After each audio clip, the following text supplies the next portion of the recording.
Alright, this is what it looks like. Neat and pretty. Yes, yes. Okay, so this is where we're going to join it together. Um, I'm just going to show you a technique that I use. There's plenty of other techniques that you probably find on YouTube or something. But I'm going to just take it right at the top and connect it at right at the tip. Yes. And we're going to do a slip knot. And when I do my slip knots, I'm going to take it, instead of just going through both layers, I'm going to go through the inside chain. I really can't explain it. You're just going to watch me when I say the insides. I don't go through both layers, just one layer of both of the sides. Just watch.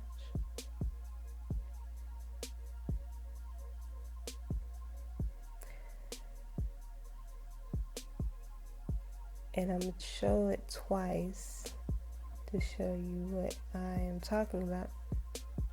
Okay, yeah, because that wasn't, you can't really see what I was doing on there. But yeah, not like that. I don't like it like that. So we're going to come back. Yeah, you go through. You don't have to hook your wand. I'm just showing how to open it up. You can go through it just to open it up, but you just want one part of that chain. Okay, now that you have it between two, you now do the slip stitch. And you're just gonna keep doing this all the way up to the tip.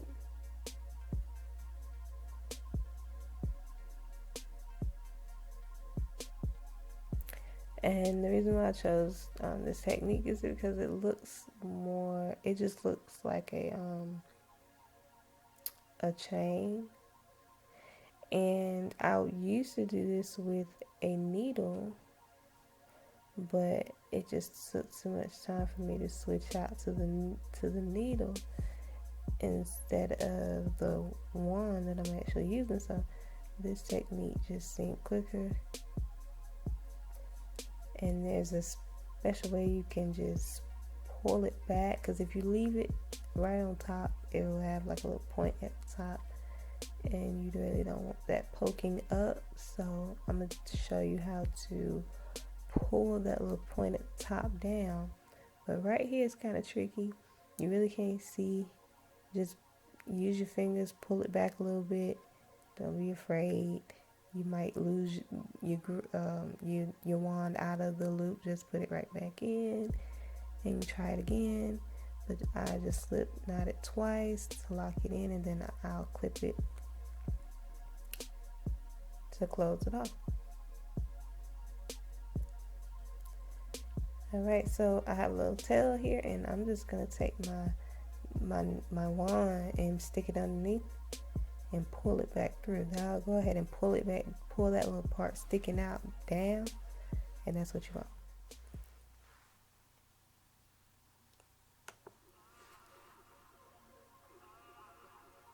Yep, it's all right.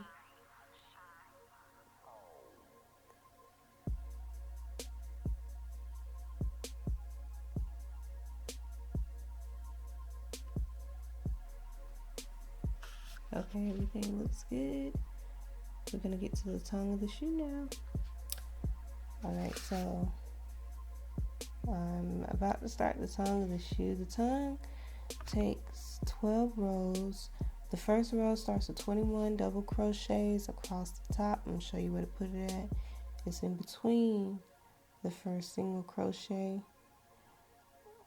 You're gonna put 2 double crochets at the end on each end, and you're gonna do this for 4 rows, for the first 4 rows, just to make sure that it's spread across wide enough. And that's what I was talking about with the double crochets with the heel part too. You don't want no gap right here where your skin is showing, and this is gonna make sure it goes all the way across. Like I said, it takes 12 rows for the tongue, And so you're just gonna keep going up for the 4 rows double crochet, and then all the rest of the rows will just be one and line it on up to the top. And I'll show you what that looks like. Time to pause. See you later. All right, we're back. This is what the tongue looks like once you finish your 12 rows. Looks good. I did 12 rows to make sure you can at least see it when you actually string it up, but this is what it looks like closed up without the shoestring part. I mean, this is the shoe pretty much. You've basically created a crochet shoe. Voila, ta-da. Be proud of yourself. Pat yourself on the back, because this, like I said, this is a master's class. Not everyone can do this. So it looks clean, it looks neat. This is what you want. We're gonna now start with the stringing the shoestring. I had already chained it. I took a size K needle and K1, excuse me, and I took the K1 and I chained 110 of the gold chains, 110 gold chains, and then I cut. That's basically the shoestring chains. And so this is what 110 chains look like. Here you go. You can adjust. I mean, that's a lot of chains for this shoe. You can definitely make less, because I mean, you won't really have to take these loose once you tie them one time. So you can make less. You can do whatever you want to do. String it up any type of way. But the technique that I'm showing you here, this is the way that I string up all my K.O.S's. And don't put it right here at this end inside of the gap. You want to put it between the double crochets, between your stitches. Not inside of the stitch like I was showing you with the tongue, but just between it, like I'm showing you right here, the very first row. Gives support for the whole shoe.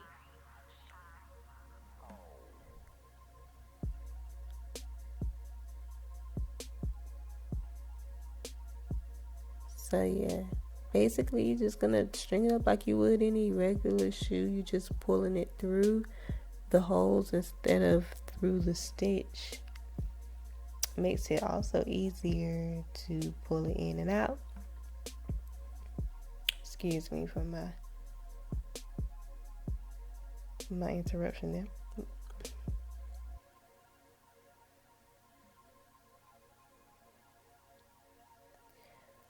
But basically this is the end here. I'm ready to go ahead and get the shoestring through so I can see the finished output. But right here, once you get the first two in, you just want to make sure you pull it even and pull the knots to the end to make sure it's even before you string the rest of it up. You don't want to get to the end and it's uneven. Oh my gosh. Yeah. So what I do, I crisscross and then I just go up 2 rows on the side, and then I put it through the 3rd row. Not the stitch, as it's the row, okay?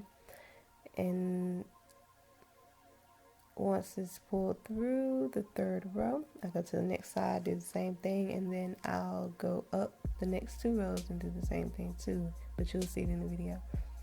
But this is it. This is the final. This is it. I don't even think in this video I showed the clipping of the yarn. You know how I clip off the yarn and clean it up.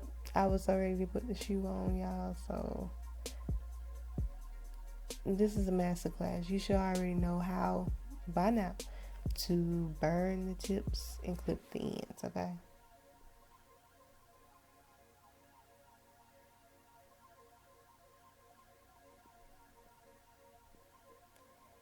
Yes. So we're at the top.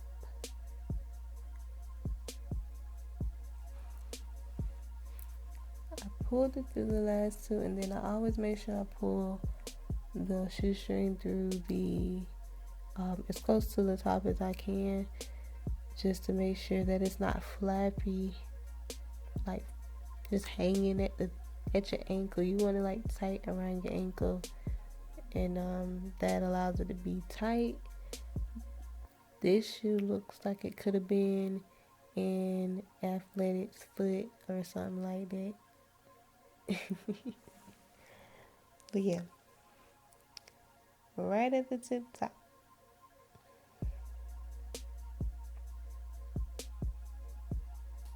And like I said, once you tie this shoe, you don't necessarily have to untie it anymore to get in and out of it.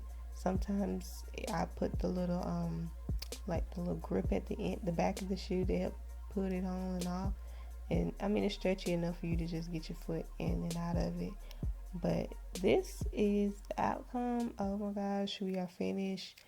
Look how beautiful it looks just sitting right there. I mean, we have finished the top of the shoe, the back of the shoe. This is one side, only one side. I believe this was for the right foot. I tried it on both feet to show you that it really doesn't matter the way that I shaped the sole. It really doesn't matter, but I did shape it in a way that you can see the left foot from the right foot. But this is the overall look as I rotate it. This is what you're looking for. I cleaned up some of the things as I went, but like cleaned up some of the excess. This was what it looks like on the inside. Doesn't it look cozy? Alright, so yeah. The tongue's good. When you get ready to try it on, make sure you pull your tongue up. Right here, I'm just showing the size of the shoe. And I'm showing that, you have two different sides. One of the bigger side is like the inside of the shoe.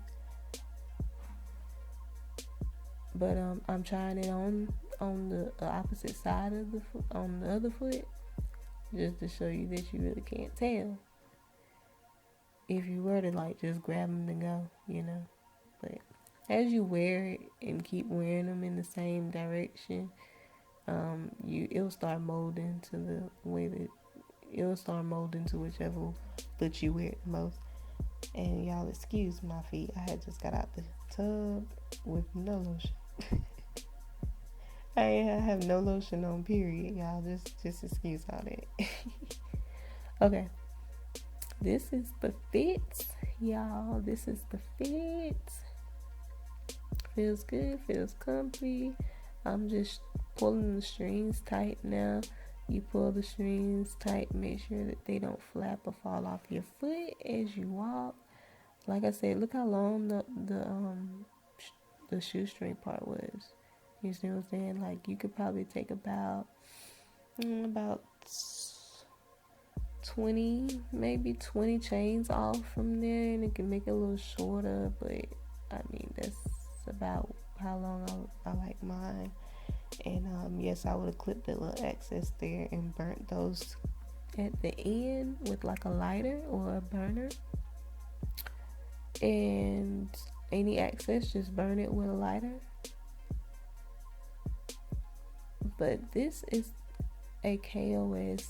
This is one shoe. Now you got the other to do the exact same thing. You can just play the video back. It's the exact same thing. I'm over here just showing it off. I'm like, yay, congratulations. I done finished one. And I'm just ready now to get the other done. But yeah, this is it. That's it. It's simple. It's really simple. I'm showing you the Mod Podge in the back. That's just there for extra wear. You can wear it a little longer than normal if you put the Mod Podge on. But hey, if you're gonna go outside, make sure it's not wet, like super wet either, because you need to seal it if you want to do all that. But this is right now on my left foot, and right now I believe I put it on my right foot. And so this is what it looks like on the right foot. But this is the foot that it was meant to go on. Congratulations. As you can see, you have finished the shoe. All you gotta do now is just start the other, and I hope you enjoyed the tutorial. I hope you enjoy. Peace and love.